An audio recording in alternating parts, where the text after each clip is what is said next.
Ustadz, Kiai, Habib itu banyak yang berbicara ngawur. Karena dengan ngawurannya dia itu mendapatkan pundi-pundi uang.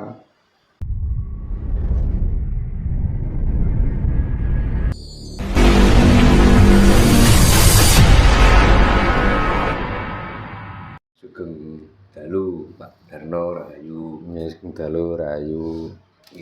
Pak, ini saya kemarin lihat video ceramahnya Ustadz Khalid Basalamah, Pak, dan Risa Basalamah. Yang pertama itu mengenai ucapan selamat Natal, Pak. Bahwa beliau mengatakan mengucapkan selamat Natal pada Nasrani itu sama saja dengan mengucapkan selamat Allah punya anak. Nah, ini yang pertama.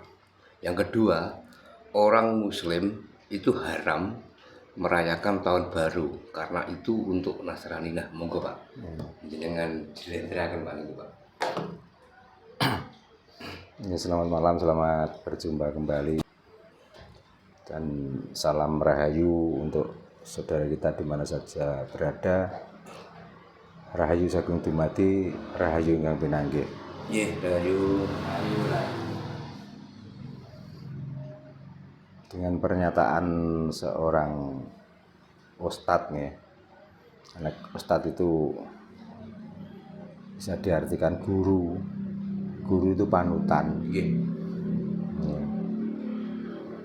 Dengan ucapan seperti itu, apakah perlu kita menganut ucapan Ustadz Khalid Basalamah? Apakah kita sebagai orang Nusantara itu sudah mempunyai keyakinan masing-masing? Karena dengan mengingat namanya atau melihat dari namanya, dia bukan orang Nusantara. Jadi kalau dia ngomong seperti itu ya wajar. Karena dia tidak memahami Nusantara. Ya. Kalaupun dia keturunan Arab, di Arab pun juga ada agama Nasrani, ada agama Yahudi juga ada. Namun di sana walaupun ada Nasrani dan ada Yahudi, tidak ada kata-kata selamat. Tapi kalau di Nusantara ini dengan mengucapkan selamat Natal dan Tahun Baru, walaupun saya orang Jawa, saya juga mengucapkan selamat Natal dan menyongsong Tahun Baru 2025 untuk saudara-saudara kita sebangsa dan se-Nusantara. Makanya setelah melihat dan menonton pernyataan orang yang dianggap guru, kita sebagai orang Nusantara itu mestinya harus sadar. Kalau yang mengucapkan itu orang Nusantara, mesti dia mempunyai alasan yang jelas. Tapi kalau yang mengucapkan itu keturunan-keturunan Arab, rata-rata keturunan Arab itu tidak jelas. Masalahnya orang Jawa, orang Nusantara sendiri, kalau dibilang Tuhan itu Allah, Allah itu siapa sampai sekarang itu juga belum ada penjelasan. Masih misteri ya Pak ya? Ya, masalahnya sampai sekarang itu belum ada yang berani menjelaskan bahwa Allah itu ini loh. Gitu. Paling-paling nanti kalau ditanya Allah itu siapa? Allah itu yang menciptakan alam, yang menciptakan ini. Gitu. Padahal sebelum ada kata-kata Allah, alam ini sudah ada. Tapi kadang-kadang kita itu seolah-olah bahwa Tuhan itu Allah. Makanya saya tanyakan, benarkah Tuhan itu Allah? Jangan-jangan kita sendiri yang meyakini bahwa Tuhan itu Allah. Terus tadi yang ditanyakan, kalau kita itu mengucapkan salam kepada orang-orang Nasrani, sama dengan kita itu mengucapkan salam selamat mempunyai anak kan gitu. Allah mempunyai anak. Gitu.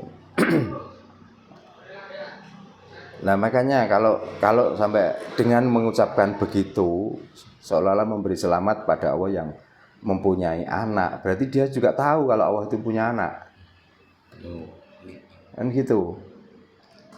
Dia kan sudah menduga dengan selamat Natal dan Tahun Baru, berarti yang diucapi selamat itu adalah anak Tuhan. Berarti dia juga tahu sebenarnya kalau Tuhan itu beranak. Dan mungkin pernah sebenarnya. Nah, kenapa dia mengakui Tuhan tidak beranak? Ya mungkin dia merahasiakan bahwa Tuhan itu beranak. Kan gampang, simpel jawabannya sebenarnya. Makanya janganlah terlalu percaya dengan perkataan-perkataan orang yang dari luar Nusantara. Karena sebenarnya Nusantara ini nggak butuh, Habib itu nggak butuh.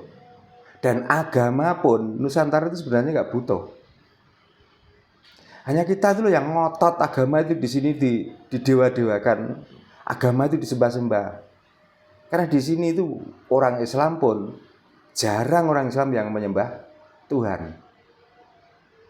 Walaupun dia sudah mengeklaim bahwa Tuhan itu Allah.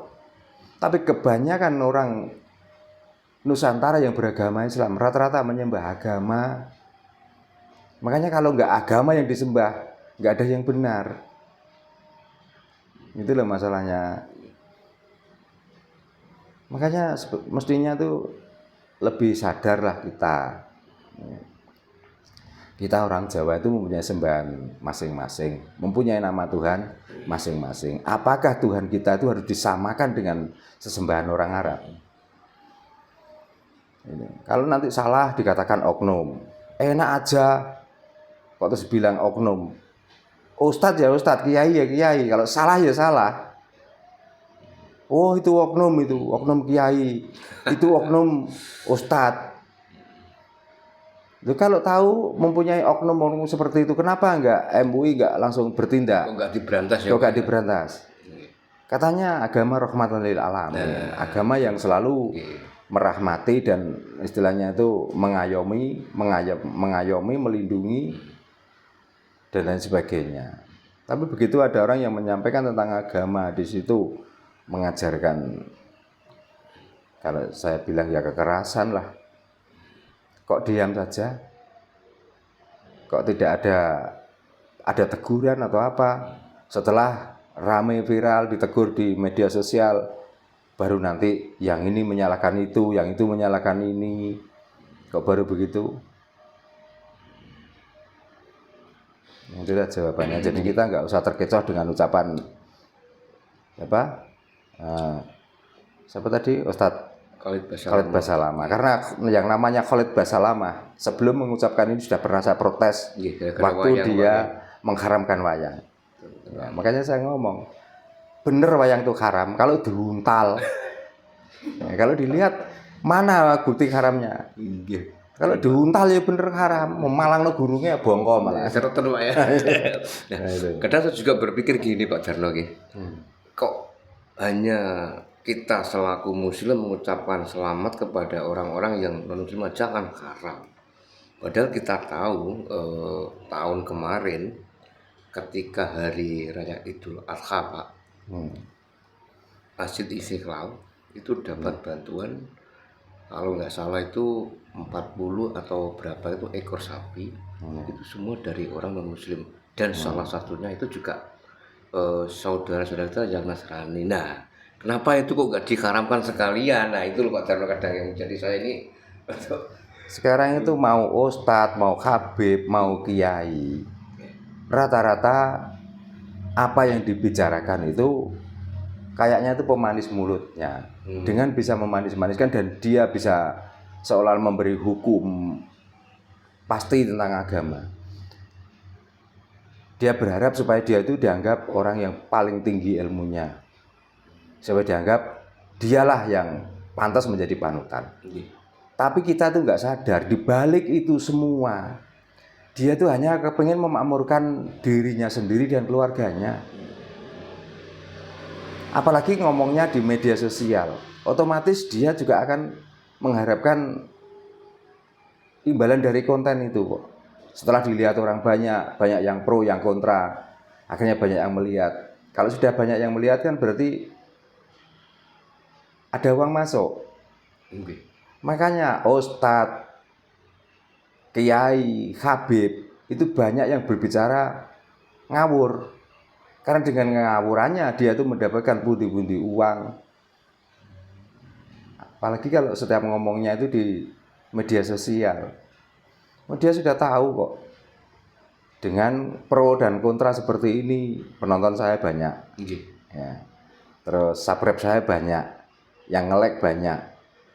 Nah, dengan banyaknya yang nonton, dengan banyaknya yang subscribe, yang like dan komen, dia yang akan menikmati hasilnya. Nah, kita yang karena pikiran kita kurang waras, kadang-kadang kita tengkar sesama penonton di media sosial gitu.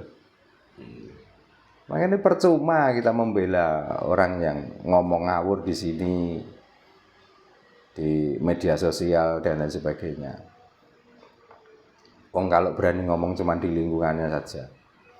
Coba kalau berani keluar dari lingkungan, dari lingkup Ustadz atau Habib itu loh. Paling tidak itu datanglah ke Tuban ngomong seperti itu. Orang Tuban itu nggak usah di komando. Kalau di sini ada Ustadz yang bicara seperti itu dan ada yang mengklaim dirinya ulama, yang ngomongannya ngawur, nggak usah dikomando orang Tuban.